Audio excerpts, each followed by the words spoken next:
বন্ধু, কেমন আছো তোমরা সবাই? আশা করি সবাই খুবই ভালো আছো, তাই না? আমি তোমাদের এখন গণিত ক্লাস নিব। গণিত ক্লাসে বিগত দিন আমি তোমাদের কোন অঙ্ক করেছিলাম মনে আছে? 1.5-এর অঙ্কগুলো করেছিলাম, গতি বিষয়ক, তাই না?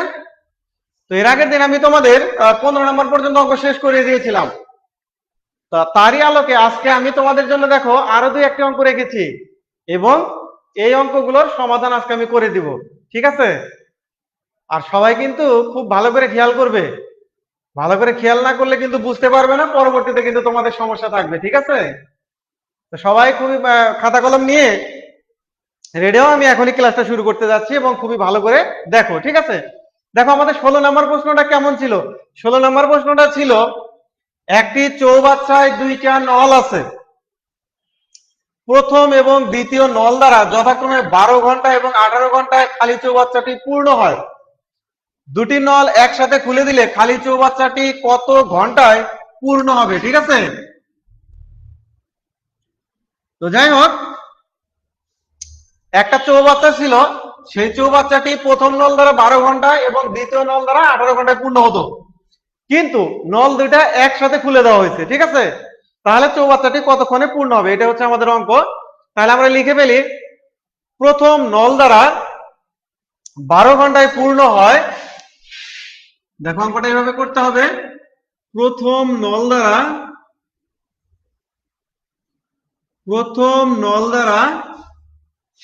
12 ঘন্টায়, প্রথম নল দ্বারা 12 ঘন্টায় পূর্ণ হয় সম্পূর্ণ বা এক অংশ। অতএব প্রথম নল দ্বারা 1 ঘন্টায় পূর্ণ হয়, কত হবে? উপরে যাবে 1, নিচে আসবে 12, 1/12 অংশ। যে কাজটা আমরা প্রথম নল দিয়ে করলাম, এই কাজটা কি দ্বিতীয় নলের জন্য করতে হবে। আবার দ্বিতীয় নল দ্বারা 18 ঘন্টায় পূর্ণ হয়, দ্বিতীয় নল দ্বারা 18 ঘন্টায় পূর্ণ হয় সম্পূর্ণ বা এক অংশ। সুতরাং দ্বিতীয় নল দ্বারা 1 ঘন্টায় পূর্ণ হয়, কি হবে? 1/18 অংশ। এখন দুটো আমরা যোগ করে দিব, প্রথম এবং দ্বিতীয় নল যোগ করে দিব। তাহলে প্রথম ও দ্বিতীয় নল দ্বারা একত্রে 1 ঘন্টায় পূর্ণ হয়, একত্রে 1 ঘন্টায় পূর্ণ হয় 1/12 যোগ 1/18 অংশ। দেখো আমরা যদি 12 আর 18 লসাগু বের করি, 12 আর 18 লসাগু কত? 36। ভগ্নাংশের হর দিয়ে ভাগ, লব দিয়ে গুণন। 12 দিয়ে 36কে ভাগ করলে 3 × 36, তাহলে 3 অক্ষে 3, 18 দিয়ে 36কে ভাগ করলে 2, 2 অক্ষে 2, 5/36 অংশ। ঠিক আছে? আমাদের প্রশ্ন কি ছিল? আমাদের প্রশ্ন ছিল, নল দুটি একসাথে খুলে দিলে খালি চৌবাচ্চাটি কত ঘন্টায় পূর্ণ হবে? তাহলে আমাদের এই অংশ এখন উল্টে লিখতে হবে। দেখো কিভাবে।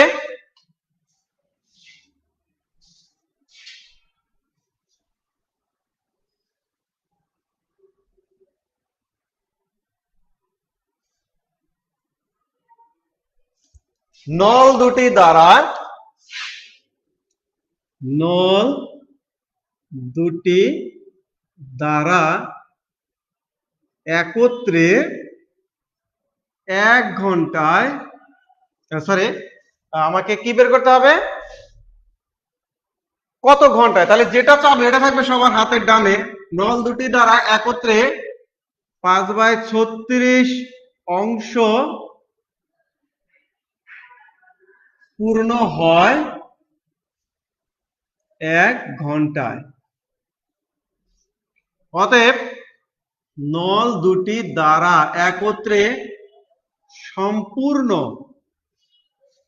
বা এক অংশ পূর্ণ হয়, কি করতে হয় আমাদের, উল্টে দিতে হবে। অর্থাৎ 1 × 36 নিচে আসবে 5, 36/5 ঘন্টায়। এই 36/5 ঘন্টায় কিন্তু আমরা রাখতে পারি না, সেই জন্য আমরা কি করবো, এটাকে মিশ্র ভগ্নাংশ তৈরি করব। 5 × 7 = 35 বাঁচলো 1/5 ঘন্টায়। সুতরাং দুটি নল, এটা দেখে দেখে লিখে ফেলবো, একসাথে খুলে দিলে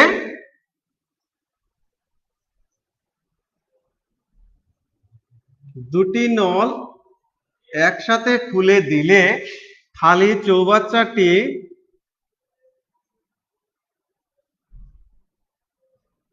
খালি চৌবাচ্চাটি 7 সমস্ত 1/5 ঘন্টায় পূর্ণ হবে। ঠিক আছে, এভাবে তোমরা অঙ্কটি করবে, আশা করি তোমরা বুঝতে পেরেছো।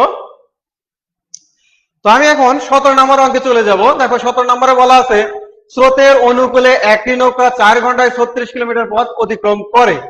স্রোতের বেগ প্রতি ঘন্টায় 3 কিলোমিটার হলে স্থির পানিতে নৌকার বেগ কত?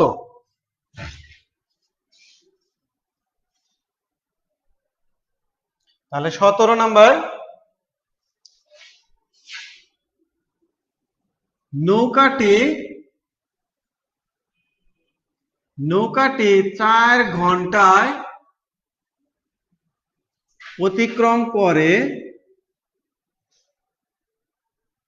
নৌকাটি 4 ঘন্টায় অতিক্রম করে কতটুকু? 36 কিলোমিটার। অতএব নৌকাটি 1 ঘন্টায় অতিক্রম করে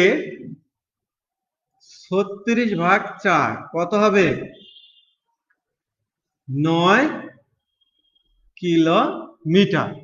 তাই না শিক্ষার্থীরা? এরপরে দেওয়া আছে, দেখো স্রোতের বেগ প্রতি ঘন্টায় 3 কিলোমিটার। তো আমরা জানি স্রোতের অনুকূলে বেগ, স্রোতের বেগ প্রতি ঘন্টায়, স্রোতের বেগ প্রতি ঘন্টায় 3 কিলোমিটার।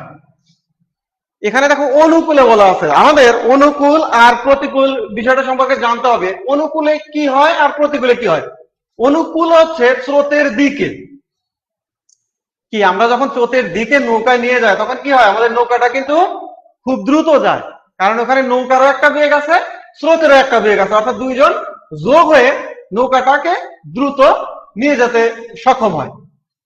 আর যদি স্রোতের প্রতিকূলে হয় তাহলে কি হয়, স্রোতের উল্টো দিকে, সেখানে কিন্তু নৌকার গতি থাকবে ঠিক আছে, কিন্তু সেই গতিটাকে বাধা দিবে কে? সেই গতিকে বাধা দিবে স্রোত। অর্থাৎ নৌকার গতিবেগ বিয়োগ হবে স্রোতের গতিবেগ। ঠিক আছে, তো যেহেতু এখানে অনুকূলের কথা বলা আছে, তাহলে স্রোতের অনুকূলে নৌকার বেগ সমান সমান স্রোতের অনুকূলে নৌকার বেগ সমান সমান কি হবে, নৌকার বেগ যোগ স্রোতের বেগ। নৌকার বেগ যোগ স্রোতের বেগ, বা দেখো স্রোতের অনুকূলে নৌকার বেগ প্রতি ঘন্টায় কতটুকু ছিল, 9, সমান নৌকার বেগ যোগ স্রোতের বেগ। দেখো স্রোতের বেগ প্রতি ঘন্টায় কতটুকু ছিল, স্রোতের বেগ প্রতি ঘন্টায় ছিল 3 কিলোমিটার। তাহলে বা নৌকার বেগ সমান সমান আমরা কি লিখবো 9 বিয়োগ 3। সুতরাং নৌকার বেগ কত হবে 6। নৌকার বেগ সমান সমান হচ্ছে 6, ঠিক আছে। তাহলে আমরা এখন লিখে ফেলবো, সরি এখানে কিলোমিটার দেওয়া ছিল, কিলোমিটার গুলো আমরা লিখে ফেলি। 9 কিলোমিটার, এখানে ছিল 3 কিলোমিটার। 9 বিয়োগ 3 কিলোমিটার, তাহলে এখানে লিখে ফেলবো 6 কিলোমিটার। সুতরাং এখন আমরা এই কথাটা লিখে ফেলবো, স্থির পানিতে নৌকার বেগ কত। তাহলে স্থির পানিতে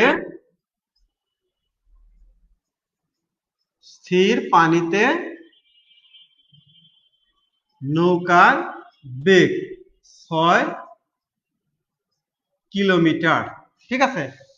স্থির পানিতে নৌকার বেগ 6 কিলোমিটার, অর্থাৎ ওই নৌকাটি স্থির পানিতে ঘন্টায় কতটুকু যাবে, স্থির পানিতে ঘন্টায় 6 কিলোমিটার যাবে, ঠিক আছে।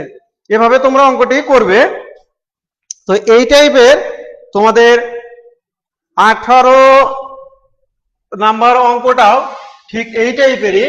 তো কাজে তোমাদের হোমওয়ার্ক থাকবে 18। এই অঙ্কটা তোমরা করবে, কিন্তু 18 নম্বর অঙ্কটাও তোমাদের এই 17 নম্বরের মতো। এটা যদি বুঝে থাকো তাহলে তোমরা অবশ্যই 18 নম্বর অঙ্ক করতে পারবে, ঠিক আছে। আর এরপরেও যদি কারো কোথাও বুঝতে কোনো সমস্যা হয় অবশ্যই আমাকে মেসেঞ্জার গ্রুপে এসে জানাবে, আমি তোমাদের সমস্যাগুলো সমাধান করে দিব। আজকে এতটুকুই, ধন্যবাদ সবাইকে।